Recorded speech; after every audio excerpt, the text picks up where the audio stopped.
are you doing? I said you cut your hair. You cut it a little bit, but it's actually pinned up in the back, right? Yeah. It's actually it's the grown out Joan Jett hair. I haven't cut the Joan hair. I'm feeling the Joan Jett vibe here. Really? Yeah, I am.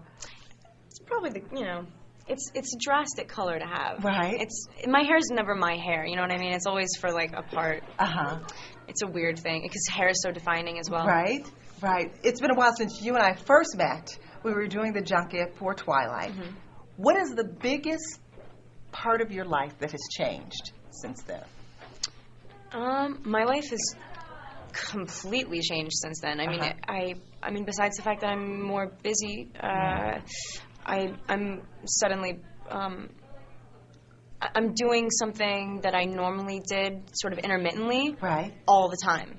I've been working as an actor since I was like 9 years old. This has just been like the only difference is that it's so concentrated. Yes. Do you know what I mean? It's just that it's sort of Twilight all the time. Right. Which I'm really glad that it's like I'm really glad that I'm attached to this particular franchise. Really? So no regrets doing Twilight because your private life is so public now, and because people are always after you. You know, the photographers are always chasing you. No regrets at all for signing up? No. I mean, like, I there's two very different. It's like people sort of being open and private are two really different things. It's like you can still be completely open about what you love to do and stay private. Right. I mean, you just have to like pick and choose, and own what you want to own. Right. But like at the same time, I get to also every single day talk about something that I'm not fighting to get out there. Usually, like independent film actors are always like vying for the spot. Please, let's talk about the movie. Yeah, absolutely. Okay, let me show you one picture. Very sexy.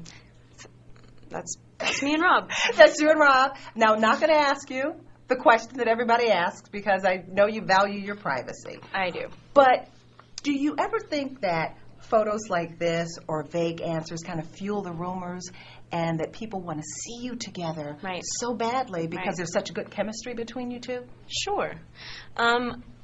Yeah, I guess it's funny that people would have a vested interest in who I wind up with or who he winds up with.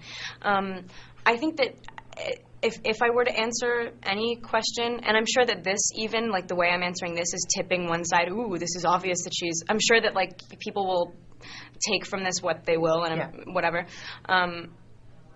You have to, it wouldn't stop it. People would say instantly that we've broken up but we'd be back together anyway. It's not like if I give the answer away, it's not like it would make my life easier. So it's not like, you just have to sort of own when things will naturally, people want.